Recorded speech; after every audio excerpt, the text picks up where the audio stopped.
السلام علیکم ورحمۃ اللہ وبرکاتہ۔ دوستو، آپ کا استقبال ہے ہمارے اس یوٹیوب چینل لرن ود صدیق احمد میں۔ آج آپ کے سامنے ہم پیش کرنے والے ہیں آؤ اردو سیکھیں اس کورس کا ایک اہم سبق، جس کا موضوع ہے زراعت، یعنی کھیتی، کھیت، کاشتکاری، یعنی گویا ایک پیشہ ہے جس کے بارے میں کچھ باتیں پیش کی گئی ہے تاکہ اس کی مدد سے آپ اردو زبان پڑھنا لکھنا سیکھ سکے اور اردو زبان کے جملے چھوٹے بڑے بنا سکے۔ آئیے چلتے ہیں سبق کی طرف۔ یہ جو مینڈوں سے گھرے ہوئے زمین کے قطعے تم دیکھتے ہو، یہ جو مینڈوں سے گھرے ہوئے زمین کے قطعے تم دیکھتے ہو، مینڈو یعنی باڑ، جو چاروں طرف آڑ رہتی ہے، کھیت کے چاروں طرف ارد گرد جو مٹی اونچی کر کے چاروں طرف گھیر دیتے ہیں، اسے کہتے ہیں مینڈ، تو اسی سے ہے مینڈو۔ گھرے ہوئے یعنی گھیرا ہوا، احاطہ کیا ہوا، باؤنڈری کیا ہوا، چاروں طرف سے اس طریقے سے گھیرا ہوا۔ زمین کے قطعے یعنی قطعہ کے معنی ٹکڑے، زمین کے چھوٹے چھوٹے ٹکڑے۔ کوئی کھیت چھوٹا ہوتا ہے اور کوئی کھیت بڑا ہوتا ہے، اسی کو کہتے ہیں۔ یہ جو مینڈوں سے گھرے ہوئے زمین کے قطعے تم دیکھتے ہو، یہی تو کھیت ہیں، یہی تو کھیت ہیں۔ مینڈوں سے کھیت کی حد بندی اور حفاظت ہوتی ہے۔ مینڈوں سے کھیت کی حد بندی اور حفاظت ہوتی ہے۔ مینڈ یعنی باڑ، جو آڑ وغیرہ چاروں طرف سے گھیر دیتے ہیں، اور حد بندی یعنی ایک آدمی کا کتنا حصہ ہے اس حصے کو گھیرنا۔ حفاظت یعنی حفاظت کرنا، محفوظ رکھنا۔ مینڈوں سے کھیت کی حد بندی اور حفاظت ہوتی ہے۔ وہ دیکھو، ایک آدمی ہل بیل لیے آتا ہے۔ وہ دیکھو، ایک آدمی ہل بیل لیے آتا ہے۔ ہل اس کو کہتے ہیں جس سے کھیت کی جتائی کی جاتی ہے اور کھیت میں بیج لگانے سے قبل کھیت کو ہموار کیا جاتا ہے، اس کو ہل کہتے ہیں، اور اس کو بیل کے ذریعے چلایا جاتا ہے۔ ایک آلہ ہوتا ہے جس میں بیل کو باندھ کر کے اور وہ بیل اسے کھینچتا ہے اور اس پر کھڑے ہو کر چاروں طرف کھیت میں گھومتے ہیں۔ وہ دیکھو، ایک آدمی ہل بیل لیے آتا ہے۔ ہل سے کھیت جوتے گا، ہل سے کھیت جوتے گا، پھر بیج بوئے گا، پھر بیج بوئے گا یعنی دانا ڈالے گا، بونا یعنی ڈالنا۔ اناج کے بیج سے اناج پیدا ہوگا۔ اناج یعنی غلہ، جو گیہوں اور چاول وغیرہ جو الگ الگ قسم کے کھیت میں اگنے والی جو چیزیں ہوتی ہے اسے کہتے ہیں اناج۔ اناج کے بیج سے اناج پیدا ہوگا، جو ہماری خوراک ہے، یعنی ہماری بھوک کو مٹانے کی چیز ہے، ہماری غذا ہے۔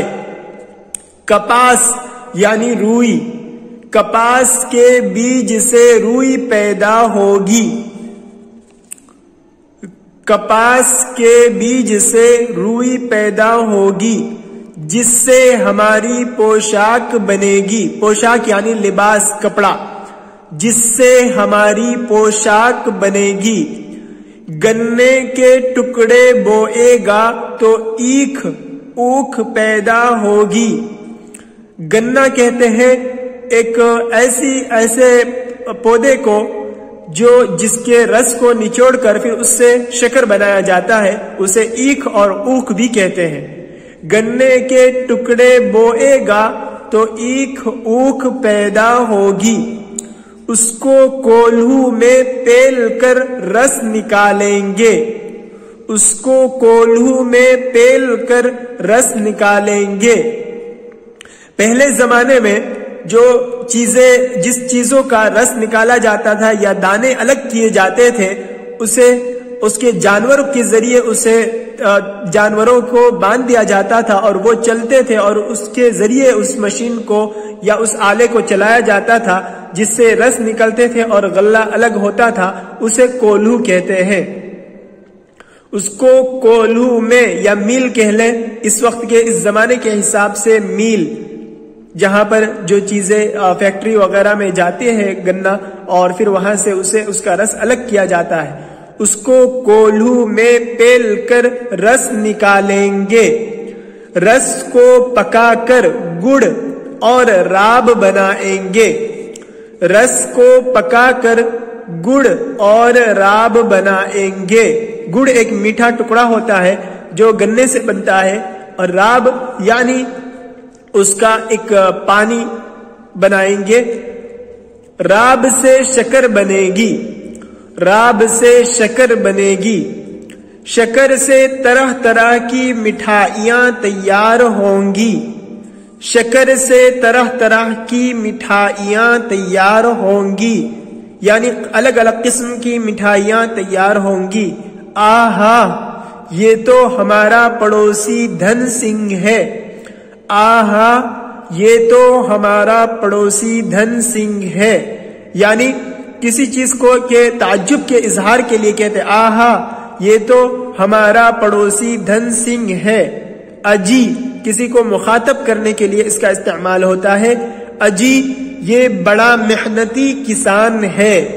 یہ بڑا محنتی کسان ہے۔ دن نکلنے نہیں پاتا کہ یہ اپنے کھیتوں پر موجود خوب جی لگا کر ہوشیاری سے کام کرتا ہے۔ دن نکلنے نہیں پاتا کہ یہ اپنے کھیتوں پر موجود خوب جی لگا کر ہوشیاری سے کام کرتا ہے، یعنی جیسے ہی دن نکلتا ہے صبح ہونے سے پہلے ہی وہ کھیت میں چلا جاتا ہے کام کرنے کے لیے اور خوب جی لگا کر اچھے سے کام کرتا ہے۔ اسی کی کمائی سے سارا کنبا پلتا ہے۔ کنبا یعنی خاندان، گھرانہ۔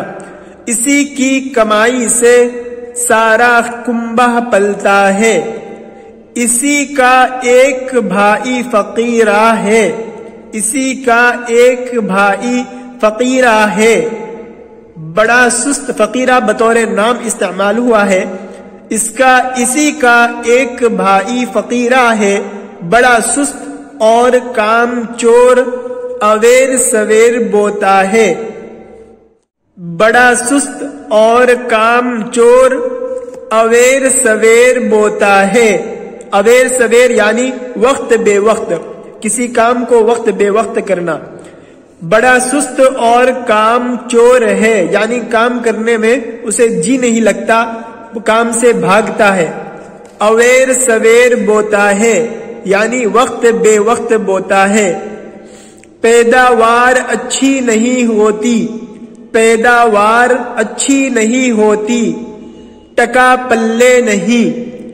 ٹکا پلے نہیں، یعنی اس کا معنی ہے 2 پیسے کا سکہ۔ ٹکا کے معنی 2 پیسے کا سکہ، اور پلہ کا معنی دامن، کنارہ۔ پلے ہونا یعنی پاس ہونا، مال دولت کا ہونا۔ اور ٹکا پلے نہیں یہ ایک محاورہ ہے، اس کا ترجمہ ہوتا ہے پاس کچھ نہیں، غریب اور مفلس۔ ٹکا پلے نہیں یعنی مفلس، پاس کچھ نہیں، غریب۔ ہمیشہ قرض دار رہتا ہے، یعنی اسے قرض لینا پڑتا ہے۔ ہمیشہ قرض دار رہتا ہے۔ کھیت کیار کے کاموں کو کھیتی باڑی، کاشتکاری یا زراعت کہتے ہیں۔ کھیت کیار کے کاموں کو کھیتی باڑی، کاشتکاری یا زراعت کہتے ہیں۔ کھیت کے معنی کھیت جہاں پر غلہ وغیرہ اگتا ہے، کیار یعنی چھوٹے چھوٹے کھیت یا اس کے چھوٹی چھوٹی جگہ جہاں پر گلے وغیرہ یا کوئی چیز لگائی جائے۔ کھیت کیار کے کاموں کو کھیتی باڑی، کاشتکاری یا زراعت کہتے ہیں۔ جو کھیتی کرتا ہے وہ کسان یا کاشتکار کہلاتا ہے. جو کھیتی کرتا ہے وہ کسان یا کاشتکار کہلاتا ہے. جو سویرے سویرے اپنے کھیتوں پر جاتا ہے اور اپنے کام میں جی لگاتا ہے وہی کھاتا کماتا اور نفع اٹھاتا ہے. جو سویرے سویرے اپنے کھیتوں پر جاتا ہے اور اپنے کام میں جی لگاتا ہے وہی کھاتا کماتا اور نفع اٹھاتا ہے. اڑے وقت کے لیے کچھ بچاتا ہے. اڑے وقت کے لیے کچھ بچاتا ہے. اڑے وقت یعنی مصیبت کا وقت، اور اس کا آج کل استعمال یہ بھی ہوتا ہے آڑے وقت، الف کے مد کے ساتھ. اڑے وقت یا آڑے وقت کے لیے کچھ بچاتا ہے یعنی مصیبت کے وقت، اچانک کوئی مصیبت آ جائے تو اس کے لیے کچھ رقم بچاتا ہے. یہ تھی کھیتی سے متعلق کچھ باتیں، کچھ جملے جو ایک آسان سے عام فہم زبان میں مضمون کی شکل میں پیش کیا گیا، جس کی مدد سے آپ اردو زبان پڑھ سکتے ہیں، لکھ سکتے ہیں، اور اس طریقے سے دیکھ کر آپ جملے بھی بنا سکتے ہیں. امید ہے کہ آپ کو سبق سمجھ میں آیا ہوگا اور آپ اسے بار بار پڑھیں گے اور اس طرح لکھنے اور پڑھنے کی، جملے بنانے کی کوشش کریں گے، اور اس طرح اردو زبان میں آپ کو مکمل طور پر مہارت حاصل ہو جائے گی. السلام علیکم ورحمۃ اللہ وبرکاتہ.